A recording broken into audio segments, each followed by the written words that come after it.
Imagina esto por un segundo. Estás planeando un viaje a Los Ángeles, buscas un hotel barato y que esté bien ubicado, reservas en un edificio antiguo con fachada tipo Art Deco, un vestíbulo con columnas de mármol y luces cálidas. Pareciera un buen trato, pero lo que no te dicen en la publicidad es que este hotel tiene un pasado tan retorcido que ni los guionistas de terror más creativos podrían inventarlo. Hoy te quiero platicar la historia del Hotel Cecil, pero no como un simple dato curioso o una leyenda urbana. Vamos a analizarlo como una investigación criminal, revisando datos reales, casos documentados y pistas que te dejarán pensando si este lugar es solo un hotel o algo mucho más oscuro. Así que, si te interesan estas historias, quédate hasta el final. Te prometo que esta no es la típica historia de fantasmas. Empecemos por el principio. El Hotel Cecil abrió sus puertas en 1927 y estaba ubicado en el centro de Los Ángeles. Era la época del Art Deco, de los estudios de cine florecientes, del glamour y de la ambición. Y el Cecil quería aprovechar esa bonanza. Más de 600 habitaciones, techos altos, pisos de mármol. Un hotel pensado para atraer a viajeros de clase media. Pero llegó la Gran Depresión. La zona se vino abajo. Las calles del downtown se llenaron de indigencia, de crimen, prostitución y drogas. Y el Cecil se adaptó. Dejó de ser un hotel para turistas y se convirtió en alojamiento barato para quienes no tenían a dónde ir. Ahí empezó a gestarse su leyenda negra. No porque estuviera maldito, en un sentido sobrenatural, aunque muchos así lo creen, sino porque se convirtió en un refugio perfecto para la desesperación humana.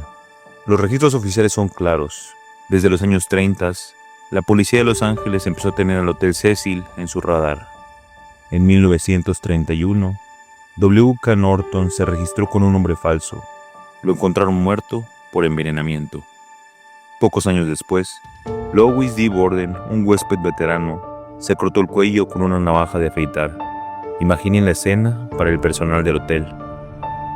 En 1940, Dorothy Jan Purcell, de 19 años, dio a luz en secreto en su habitación.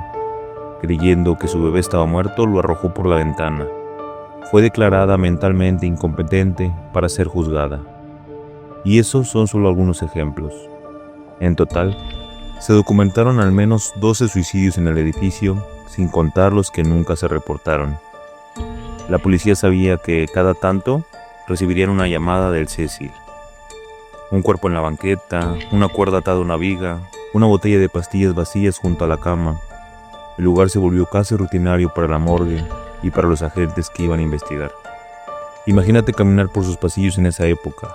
Alfombras gastadas, iluminación tenue, silencio interrumpido por puertas que se cierran de golpe, huéspedes que iban y venían sin preguntas. Nadie quería saber nada. El Cecil era barato y eso era suficiente para mucha gente. Para la policía, era un punto caliente de crimen y tragedias. Para la ciudad, un problema olvidado en el centro. Uno de los casos más extraños ocurrió en 1962.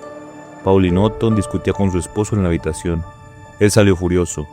Ella, desesperada, abrió la ventana del 9º piso y se lanzó al vacío. Pero al caer, aplastó un peatón que ni siquiera estaba hospedado en el hotel. 2 muertos, un solo salto. Destino cruel, coincidencia macabra, o el Cecil cobrando su tributo. Historias como esta hicieron crecer su leyenda. Pero el Cecil no solo fue escenario de suicidios. En los años 80, albergó a uno de los asesinos seriales más temidos de Estados Unidos. Te estoy hablando de Richard Ramírez, apodado el acosador nocturno. Pagaba unos $1 por noche, entraba con la ropa manchada de sangre, caminaba por el vestíbulo y nadie le preguntaba nada. Se desvestía en el callejón trasero y subía a su habitación como si nada hubiese pasado.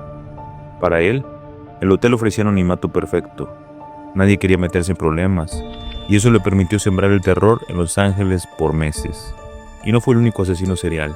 En los años 90, el escritor y criminal austriaco Jack Unterweger se hospedó en el Cecil mientras supuestamente investigaba la violencia en la ciudad. Mientras tanto, asesinaba a trabajadoras sexuales en habitaciones del hotel. Era casi un patrón. El Cecil atraía a personas rotas, desesperadas o peligrosas. Era el escondite perfecto para un asesino con dinero suficiente para pagarse el silencio de la recepción. Con los años la mala fama fue tan grande que intentaron taparla con marketing. Le cambiaron el nombre a Stay on Main, decoraron con colores vivos, agregaron Wi-Fi, promocionaron precios accesibles para mochileros, pero bajo la pintura fresca seguían los mismos muros manchados de muerte. Y llegó el 2013, el caso que hizo mundial la fama del Cecil. Hablemos bien de Elisa Lam, porque su historia no es solo un video viral, es un caso abierto con preguntas incómodas. Elisa era una estudiante canadiense de 21 años. Viajaba sola buscando aventuras por la costa oeste. Llegó a Los Ángeles y reservó en el Hotel Cecil porque era barato y céntrico. Lo que no sabía era que el lugar tenía un historial de tragedias y de violencia. Los empleados notaron que Elisa se comportaba de forma errática. Algunos dijeron que parecía hablar sola. Otros que se escondía de alguien que no estaba ahí. Su familia luego confirmó que tenía antecedentes de trastorno bipolar. Pero incluso sabiendo eso, lo que pasó después desconcierta. Desapareció sin dejar rastro.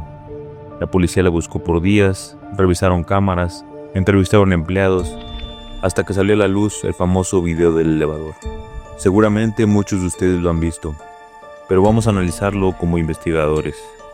Elisa entra al elevador, se ve nerviosa, pulsa varios botones, como si intentara ir a cualquier piso con tal de escapar.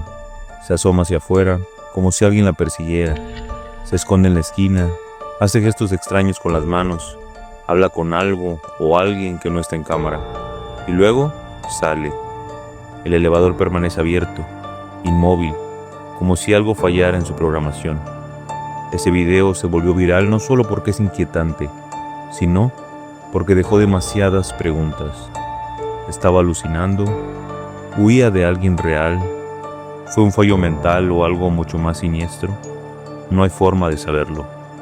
Días después, los huéspedes se empezaron a quejar del agua. Decían que salía oscura, con mal sabor.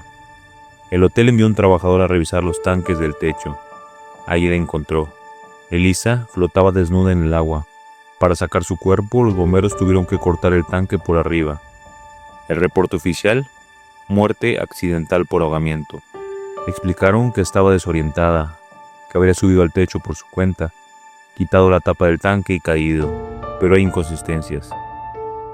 Las puertas al techo tenían alarma, solo el personal tenía la llave, el tanque era alto y pesado, difícil de abrir sola. El hotel nunca dio explicaciones claras. Y así, el caso quedó cerrado pero no resuelto. Un expediente con más preguntas que respuestas. Elisa Lam pasó de ser una viajera soñadora a símbolo de la oscuridad del Cecil. Y uno se pregunta, ¿el Hotel Cecil es solo un edificio? ¿O se alimenta del miedo, de la tragedia o del olvido? Porque no es solo Elisa, ni Ramírez, ni los suicidios. Es un lugar donde la ciudad guarda lo que no quiere ver. Los pobres, los enfermos, los criminales, y donde la muerte parece sentirse en casa. Por eso quise contar esta historia, porque no es solo un hotel embrujado como dicen en YouTube. Es un lugar real, con víctimas reales. Un expediente criminal abierto para quien quiere investigar. Si te interesan estas historias, y si quieres explorar más casos conmigo, suscríbete y activa las notificaciones. Vamos a seguir abriendo archivos, revisando reportes policiales y contando la parte de la historia que muchos prefieren olvidar. Porque la verdad, aunque duela, siempre merece ser contada. Suscríbete a Planeta Arcano y activa la campanita. Nos vemos en el próximo video.